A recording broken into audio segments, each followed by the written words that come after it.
Good afternoon, everyone, and welcome to a Good Friday edition of the Royal Blue podcast. I'm joined by the Echo's Paul Wheelock and our regular guest, Gavin Buckland, and we're going to review Everton's dramatic late 1-1 draw against Tottenham Hotspur on Monday night, and then look forward to tomorrow's trip to Old Trafford, where Sean Dyche's side face Manchester United. If we start with you, Gav, dramatic finish against Tottenham, obviously, and after what had been a bit of a war of attrition for almost an hour, very much a dramatic second half overall. It was. I mean, let's face it, we deserved the point, didn't we? I thought we were well worth the point. I think it would have been a miscarriage of justice if Spurs had won. I think they only had, was it one shot on target in the second half, and that was the penalty. I thought we played some good joined up stuff at times. We had, most of the shots on target. We're unlucky with a couple, some bad decision making. And even with 10 men, you thought we can get back into this. And as you say, the surprise, I suppose, Chris came from the source of the goal and the manner of it, which is, thought Michael Keane's Everton career was summed up in 90 minutes, wasn't it, really, on Monday? Great clearness off the line in the first half. Foolish and sort of, loads to call it, brainless foul for the penalty. Then comes up with that at the end and fully deserved the points against a Spurs team that, obviously, I think justified all the stick that Conte had given it. I thought Spurs were really poor, well-deserved points, and keeps this little run going. And I was impressed, to be honest with you, especially with us at 10 men. I come away very confident after the match. Yeah. Paul, what were your feelings? I mean, obviously, the Chelsea, the previous fixture, I know it was 2 weeks before, but felt like a win because it was a late equaliser, and then another last-minute goal from Michael Keane this time.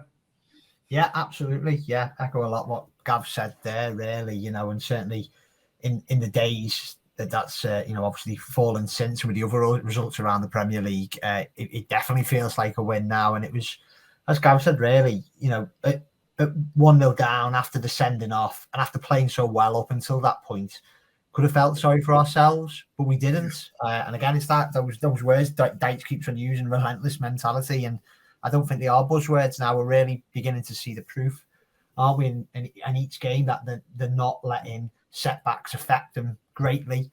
And there's definitely a confidence with the way we're playing. Actually, I thought we were the better team with 10 men as well. And when the goal came, I know it came from a bolt from the blue and an unbelievable strike from Michael Keane, but it was fully deserved, as Gaz said a moment ago. And then you come away confident with the performance, confident that you've got a point, because as bad as Tottenham were, and it's the chaos that they seem to be going through at the moment, they've still got some quality footballers there. And then it's just been helped with every other team playing this week dropping points bar from Leeds. So I was really hard by what I saw on Monday, not just the results, but the way we went about the game with 11 and 10 men. Yeah, I mean, Gav, you mentioned there that sort of epitomising or summarising in a way Michael Keane's Everton career. But one thing, I mean, it's kind of been joked about, but they say that he is supposed to be one of the best strikers of the football at the club. And okay, they're not all going to come off when you try from that distance, but it was quite the hit. Oh yeah, and it wasn't just that. I mean, did they liken it to Jagielka's goal, wasn't it, against Liverpool? But Jagielka's was the first time strike, wasn't it? Where he didn't have much to do other than just put his foot through it. But Michael, he had to set the ball up, and then the ball it sat up well for him, but he's still hitting a stationary ball, and it bent and dipped and did everything, as they say. And it was just a great finish. I mean, and there's a few people who said over the last 12 months or so. I mean, you and Joe said that it was the best finisher at the club, and that he, playing with, I was thinking Mick Lyons was there, wasn't he, on Monday? Mick was the centre half. Mick started as centre forward. Yeah. Ended up playing up front for us for a little bit, and then as a centre half, regularly went up front when we were chasing games. And he could sniff a goal out, and Keane sort of from a similar ilk, I suppose. In that, though, to be fair, I don't remember Mick lobbing many in from 25 yards. To be honest with you, and it was a great finish, and he's good on the ball. I mean, when we play three at the back, he does play I think he has played like as the middle centre half, because as the middle centre half in the middle three, you're the one who's supposed to be good on the ball, and he is. He's better than probably all our centre halves with the ball at his feet, and that's shown at the in the final third we saw it against Palace last year, and it was a tremendous goal, and I was thinking, there's. I suppose it shows the Dyche sort of mentality that we're talking about, and the sort of collectiveness is that, we won. I was just trying to think. We've won points at that end. What, 5 points? Was it 5 points at that end with goals from Tarkowski, a great goal by Coleman, and a great goal by Keane?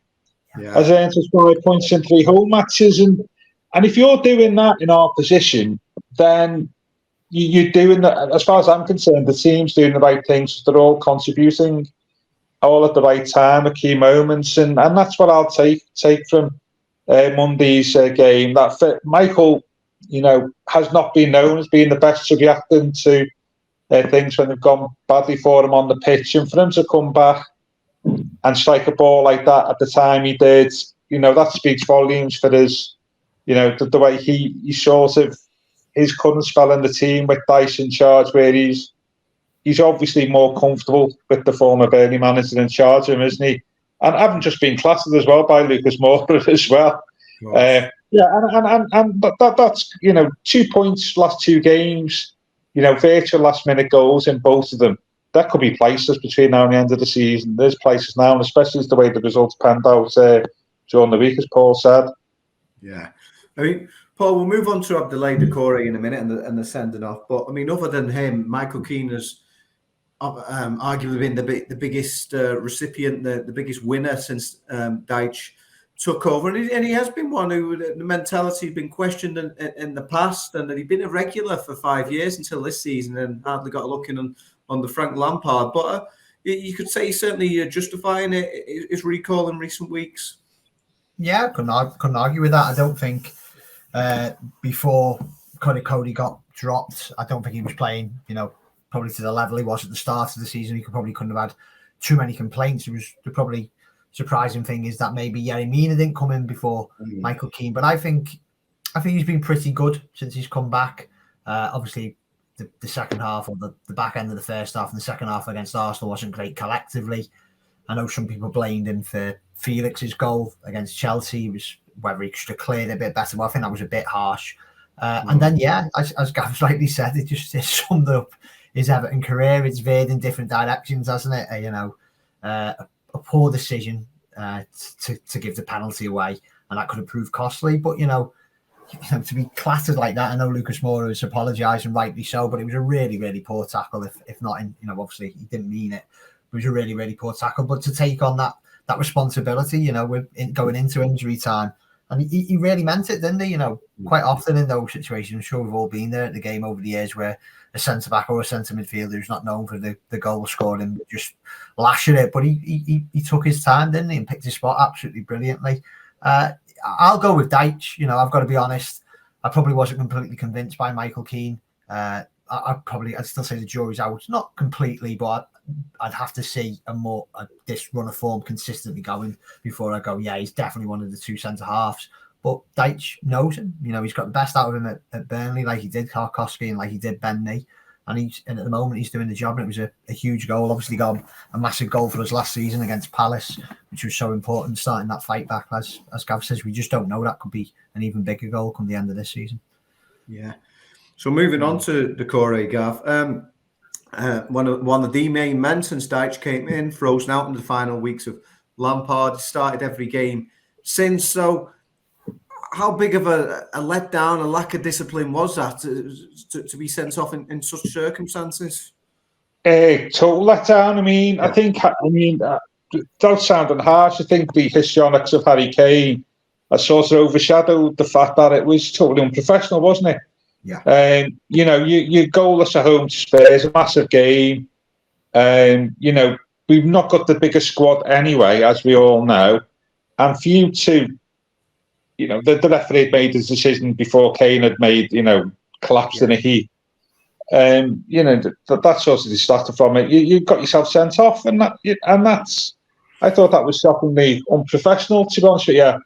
And I think, it has been overshadowed by Kane's, the Kane stuff. But I thought it was put really poor by a senior pro. And unfortunately for him, Michael Keane also got Doucoure out of jail a little bit, didn't he, really? Because if he'd have got beat 1-0, I think Doucoure may have got fingers pointed at him for costing us a couple of, maybe a point, possibly 3. And it's still left us a problem, hasn't it, that we've now got 2 games without him. Yeah. In an area of the pitch that there's options there, but not necessarily a like-for-like option. That we'll come to that in a bit. And I thought the narrative over Kane overshadowed what I thought was a poor bit of play from a senior pro who should know better. Yeah. I mean, Paul, what were your thoughts from the stands as soon as it happened? Did you think, well, that's red? I'm completely with Gav there. I know the narrative the last day is Kane gone down too easily. Perhaps he did. Perhaps maybe he got gouged in the eye that you can't see. He might have generally been hurt. Doesn't really bother me, to be honest. Harry Kane won't be the first. He's not the first. He won't be the last, maybe, to make a meal of a situation to get a player sent off. It was completely on Doucoure, and I know certainly myself and my dad and the people around us, in the main stand to the right of you guys in the press box, were all saying the same. It was, I know, there were a couple of people getting on Kane's back, but it was completely Doucoure's fault. If even if you're getting wound up by a player, you cannot put your hands into a player's face. And at the time, the worry was that it was going to cost us on the night. Fortunately for Doucoure, the players dug in and then obviously got a really valuable point in the end. But I know we'll probably come on to this later on in the pod when we're kind of talking the team for the game against Manchester United. Yeah. But it's added a little problem that Sean Dyche didn't need, because obviously he's got midfielders who could replace Doucoure, or he can move players around from the current positions. But I think he's the top scorer, isn't he, for us since Dyche's come in with 2. And I think of the 3 midfielders, I think he's almost acting as like an auxiliary striker, isn't he, at times? And I'm not sure whoever comes in tomorrow in these next 2 games could do the job probably as effectively as at the moment. So yeah, he did let himself down. I'm sure he's apologised in the training room, in the dressing room after the game. I know Sean Dyche has said, "Listen, it doesn't matter, it's gone now." But I'm sure he would have been disappointed as well, because he's playing so well at the moment. Yeah, just wanted to say, Gav, and we're all in agreement. That's a red card offence. You can't do that, regardless of how the opponent reacts. And I know obviously Harry Kane went on to score the penalty, but I just wondered if it was counterproductive in that you've mentioned those goals in front of the Gladys Street. The grand old lady, as we call Goodison, hell hath no fury like a woman scorned, and Kane became something of a pantomime villain for the rest of the game, sort of galvanised, as we've seen in the past, certain flashpoints have really got the home crowd going, and the team as well. Yeah, I think Kane was the pantomime villain even before that, wasn't he, really? Just sort of put the cherry on the cake. I mean, I think it was a good atmosphere on Monday anyway, really. Yeah, possibly did invigorate the players and the crowd a little bit more. But we played decent with 11, and even with 10 men, you just felt that Spurs were just sat back, didn't he? And, played into our hands to a degree. And I think, that helped as well. But yeah, I think, as you say, Goodison with the, and Goodison and the home players, if they feel they've been wrong, can be quite an irresistible force. But I never felt that on Monday, to be honest with you, Chris. I just felt that I thought we were well organised and we were confident, and I thought we had enough in us with 11 or 10 men to get something out of it. I think the thing about Kane, I'd say, is it. It's not really a criticism of Everton fans as such, but I think any supporter, you are like a little bit hypocritical, aren't you, this type of stuff. I mean, I've seen lots of Everton players over the years do exactly the same as that. In fact, one of them is playing for Spurs at the moment, would you believe? and I think, you got Yerry Mean, it was a Kai Havertz last year when we played Chelsea, and And I think, we criticised players at the Anfield Derby, didn't we, for not taking out Liverpool players when they were, and getting a booking, when they were running up the pitch and stop and play. That's all part of the same thing, isn't it, really? The dark arts. And I always feel uncomfortable when we, as Everton fans, when we start sort of taking the moral high ground and all this type of stuff, because I've seen lots of Everton players do that exactly the same over the years and not be criticised by our fan base. It's part of the game. I get the fact that Kane is an England captain, perhaps should be held to higher standards, but actually I question that as well. But I do get the general thing with him is he didn't need to do it, did he? Really, because Doucoure was off anyway, regardless of what came after. I get that bit, but it's easy for us to become pious and have high moral standards over this when we hold Everton players to exactly the same standards as Kane, don't we? Really, we've all seen it, and we've all had a good laugh at it over the years, haven't we? Yeah. I mean, I saw Kevin. You probably remember Kevin Ratcliffe got Vinnie Jones sent off in the late 80s. Of course, yeah. I mean, it's one of the most preposterous. And he even admitted this, Kevin. A few years later, Vinnie hardly put his head in his face, and Kevin went down as if Vinnie had just plumped him with the right hook. It's been going on for donkey's years. It predates even, dare I say, the influence of foreign players in the Premier League. Yeah. And I think we shouldn't get so horsey and highbrow over it.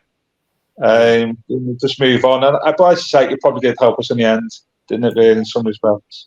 Yeah, Paul, just as a last word on the Tottenham game, because Gav said that even with 11 men, Everton did actually create some decent opportunities. I think one particularly, Idrissa Gueye. I know he's not obviously a natural finisher, but he had a very good chance early in the second half. And it wasn't just like a smash and grab, was it? Obviously, they had to come from behind, but it was another decent performance against a tough opponent. Absolutely. I know Tottenham had more of the possession, but if you look at like the shots and the shots on target, we dominated really. And I think there's kind of like this outside view of Dyche at the moment that, Everton, if they're going to win, it's going to be by one goal. There's going to be a lot of 1-1s, and that would probably prove to be true. But I don't think it's a lack of effort on his part and the players' part. I just think it's bad decision making in the final third and probably not having, those players who are clinical really. And Idrissa Gueye was the best example of that. It was a really good chance, and I think I've said it on other podcasts, on this podcast in previous weeks. Like the midfielders have all had big chances, hasn't they? Since Sean Dyche has come in, Doucoure 2 or 3, and Arna definitely 2 or 3. Less so for Gueye, but he just chose the wrong option. If you're going to shoot there, you've got to score, haven't you? Particularly when you've got 2 players either side of you. But again, I don't want to become as I know we're still very much in trouble, very much in a relegation fight. But certainly the home games, I can't get away, but I go to home games, and every one at the moment, I'm coming away more encouraged by the way we're playing and our chances hopefully of staying up. Even the Villa game, up until the penalty, I thought Everton were the better team. I missed good chances in that game as well. So yeah, it was, as you rightly said there, Chris, it wasn't just a fluky point or a last gasp point. It was fully deserved. Yeah. Well, Gav, before we move on to Manchester United, Paul just mentioned there about the increased encouragement that he feels under Sean Dyche, and Frank Lampard, dismissed by Everton at the end of January, returning to the Premier League, return to Chelsea, where he's a big hero. I suspect that's the key. I mean, who'd have saw that one coming? Did you see it coming? No, you maybe seen it coming. He was there on Tuesday, wasn't he, for the Liverpool game, and perhaps the clues are there. Yeah. I mean, I think you've done a piece this week about how former Everton managers have landed on their feet when you've left Goodison and offered in unexpected places and circumstances, and this is one of them. I mean, Chelsea are sort of, dare I say, like ourselves, have had a lot of stick what they've done off the pitch this season, haven't they? Yeah. This is one of those decisions. Really could go either way. I think, but in some respects, I don't really care. Frank was Everton manager. I don't think he was up for it for reasons. We discussed many things on this pod. Dyche has come in with a different mindset, experience, and you've seen a difference straight away. To be honest with you, good luck to Frank, but to me it doesn't really matter. And it will be interesting to see how he gets on, obviously, but it's just funny, isn't it? Really, how football operates. Just hope next time, Colin Harvey doesn't need to come back as Everton manager, perhaps, or dare I say, Mike Walker at some point in the future. The way it's Roy Hodgson, though, so to be fair. Yeah, Roy's 70, Roy's 75, so that's maybe not as outlandish as what it seems. I think you could take Colin back, but Mike Walker, I'm not so sure. But it's just all been a bit bizarre, hasn't it? The last few weeks. What I would say though, I think that this is a point worth making. There's obviously, Leicester have got rid of Rodgers, and there's been talk about Forest and West Ham. You do think that, although we said the appointment of Dyche was late, it was early enough in the season to make a difference, wasn't it? Yeah. I think that's the point I'd make about all this talk over. We brought him in too late. Actually, compared to what other clubs have done, we actually got him in at about the rightest time and in the circumstances. Because in the position now with some clubs where they've either changed the manager or are talking of changing the manager, and that's not right. That's not great in either scenario, is it? If you're Moyes now, you don't want a game by game basis. The same with Cooper, don't you? A Forest, and that's sort of playing into our hands a little bit. I think because they're obviously they're our rivals. I mean, Leeds have shown if you get somebody in early enough, that can make a difference. And I think we have shown that if you get somebody in at the right time, it can make a big change. And I think that's given us a little bit of a march over our eight rivals in this relegation battle. Like we got Dyson at the right time, and you're seeing the impact of that, aren't you? And and I noticed it definitely on Monday. I don't know if you did this. Yeah, and he spoke about it subsequently, I think, on Tuesday, that the players are getting the messages that he wants to give them on the pitch. And you can see a team, can't you, who, even compared to 2 or 3 weeks ago, when in possession, they've got a lot more idea of what they need to do. Yeah. And what's expected of them. And I got that all day long on Monday night. Mm-hmm. And, if you're appointed manager now in the Premier League, that's not going to happen, isn't it? With 9 games left, it's going to be too late. And I think fair play, we got Dyche in at the right time, even though it did seem paradoxically a little bit too late. Yeah. Well, like you mentioned, Gav, we're not actually reached the anniversary of when Dyche was sacked by Burnley last year. So there's still an opportunity. Somebody could still just gamble, couldn't they, and get rid of someone. But Paul, going back to Frank Lampard, I mean, we discussed it, didn't we? And we said, wow, what about that? I mean, I suppose in theory, he could get one over Carlo Ancelotti. He could win the Champions League this season. I suppose it's different. As Gav says, he's not bothered because he's not gone to one of our relegation rivals, so he's kind of up there in mid-table with Chelsea. But like I said in my piece, he's one of these several former Everton managers now who do seem to have fallen on their feet. Before you go on, Chris, Chelsea can still get relegated, by the way. So, well, there you go. Win the Champions League and get relegated. Yeah. Sorry about that. Sorry, I just thought to make that point. No, he's definitely fell upwards, hasn't he? Not from Everton, but to get a job like Chelsea, I don't think any of us could have imagined it. And I'll always have a lot of time for Frank Lampard because I think last season he reconnected a fan base pretty well, didn't he? And obviously he did the job that he was brought in for, which was kept us up. I felt he should have gone it sooner this season, But it's easier to say that in retrospect, isn't it? And Gav makes a very good point. The fact that compared to a lot of the other clubs down there, it looks like we've gone early. And would it have been great if Sean Dyche had come in for those maybe Southampton and West Ham games? Yeah, I'd hope so. I think we'd have at least another 3 points on the board. But what's done's what's done now.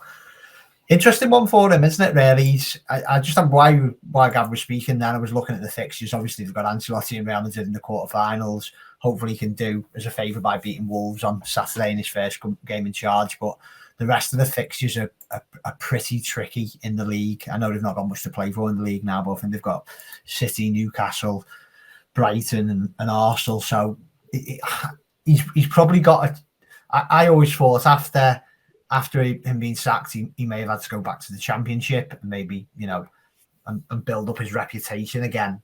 Because he's going to Chelsea, where whatever happens, he'll always be a legend. He was well liked at Everton, wasn't he? No one was hounding him out, but he's obviously absolutely adored at Chelsea.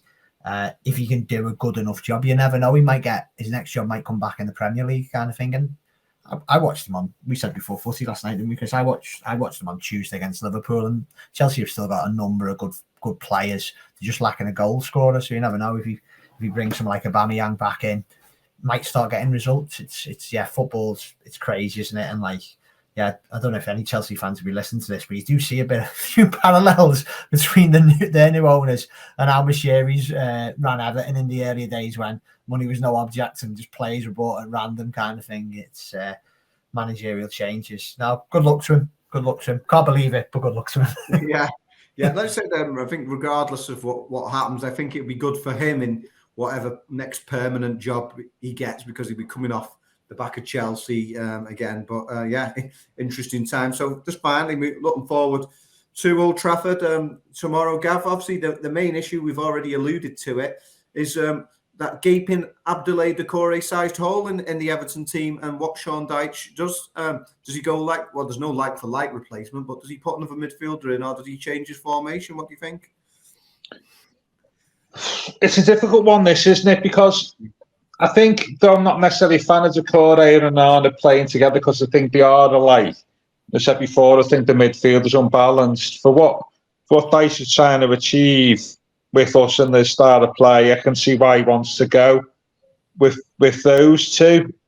So I think whoever we bring in, and I spoke before about the blend that he's got, I think it's probably going to make us a little bit weaker, even though I'm a big fan of what James Garner will bring to the team in terms of his passing ability. So that's an issue for me.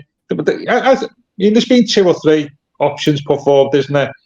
Just bring Garner in, James Garner, that is. And now, so we've now got to decide, was it Garner and Arne? Garner, midfield. Yeah. And then what you'd have to do really then is you probably have to play Onana as the sort of Doucoure role then, wouldn't you? I would imagine. But then James Garner's got a different skill set to Onana. You can pass the ball a bit more, so there's that aspect to it.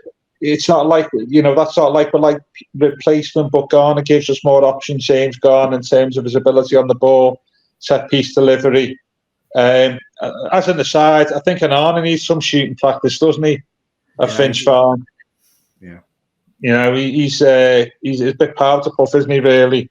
He needs to up his game there. So there's that. Then there's Tom Davis comes in, who is probably, I think Tom would probably then sit a bit deeper, perhaps, maybe with Garner Gay pushing forward a little bit more, perhaps. But that's not ideal. And Tom's had only limited game time, hasn't he? And I think that's not ideal. You'd still end up playing an Arne, I think, more as a striker. And then the other one, which involves maybe 2 or 3 positional changes, is the one where you play Sims up front, move Iwobi into the middle, and play Gray in Iwobi's place wide right, where you get more out. Iwobi's in his middle position, which I think he desires. The only thing about that, I don't think Dyche really trusts Gray out wide in terms of his work rate, and it means we lose. Gray's done a decent job up front, and we lose that. But we do get Sims, who perhaps might might offer us a little bit of physicality up front. So they're all not ideal, are they? Really, you could do a thesis on this. I mean, it's maybe easy the fact that there's no Casemiro, is there, tomorrow? Right. So him and Eriksen, I know Eriksen maybe is back in the squad, I believe. They've said the United midfield's a bit weaker. It's not; those three options are not ideal, even though they give us options. If you ask me, I'd get James Garner on the pitch. Yeah, I think he's long overdue. So I get Garner and Garner Guy sitting deep, and maybe an Arnold as more as a striker behind Gray. Yeah. But who knows? Interesting. Paul, what would you do? Because, I mean, obviously we've not discussed it. I mean, you could even chuck an extra centre-back in there, or as Gav did allude to, bring Ellis Sims in as an extra attacker. I mean, what would your choice be if you put yourself in Sean Dyche's shoes? Oh, maybe put Michael Keane up front after the other night. I'm kind of with Gav, really. Like, if I know Dominic Calvert-Lewin looks like he's stepping up his training a little bit, but it'd be a big surprise if he was in the squad. Even bigger surprise if he was starting tomorrow. Yeah. That may make me think, if it was in Sean Dyche's shoes, to put him in and then move players around. But I think the system is working pretty well, isn't it? We're 4 games undefeated, so the system is clearly doing its job. We're scoring goals away from home, 4 in the last 2. You know, I wouldn't want to tinker with it as much. Yeah.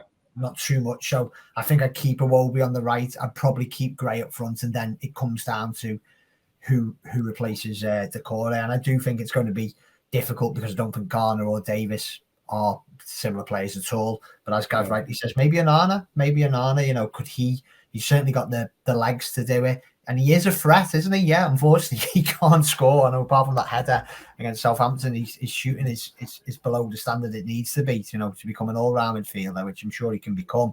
But I think he's probably got the attributes to maybe mirror what Doucoure's been doing. And I think I too would probably go with Garner to come in for Doucoure and change the midfielder a little bit. But Tom Davis as well, I thought he did pretty well when he came on the other night, and I do prefer Davis starting, to be honest, than coming on, because I think he has more of an impact. Sometimes I think the game's a bit too fast for him at times. Yeah. Okay. So I think I'd go Garner. Yeah.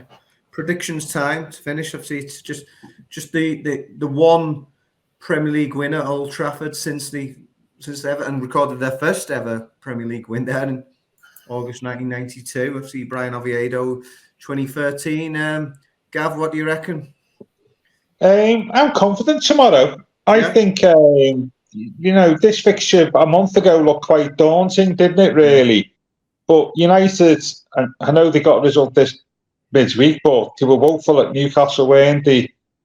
And they've got recent memories of a hammering against another club on Merseyside. And I think we can. It was 1-1 last year, wasn't it? And I'll go with 1-1. You know what? I'm just thinking. You mentioned Tom Davis. Tom Davis's effort at the end of last year. Remember? At Old Trafford. He got caught up in about 3 minds, didn't he?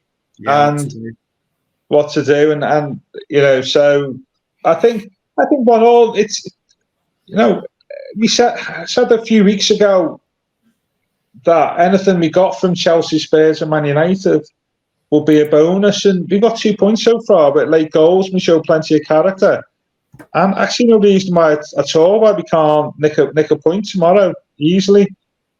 If we apply ourselves like we did on Monday and apply ourselves like we did at Chelsea, and I think we can. I think we can easily get a point tomorrow. So I'm going to go with 1-1, hopefully more.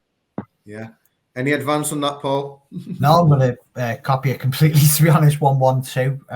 United have got an excellent home record this year, and Rashford is absolutely flying. But you do feel like the games they're playing at the moment is catching up with them a little bit, isn't it?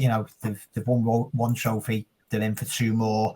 They've got the Champions. They've got the Europa League, haven't they? I think the next game's on Thursday against Sevilla. So I just wonder if this is the right time to play him. I still think it's going to be a really hard game. Even though Casemiro being out will help. But yeah, I think we're playing with confidence. I think I might be wrong, but I'm sure Dyche's got results there in the past with Burnley.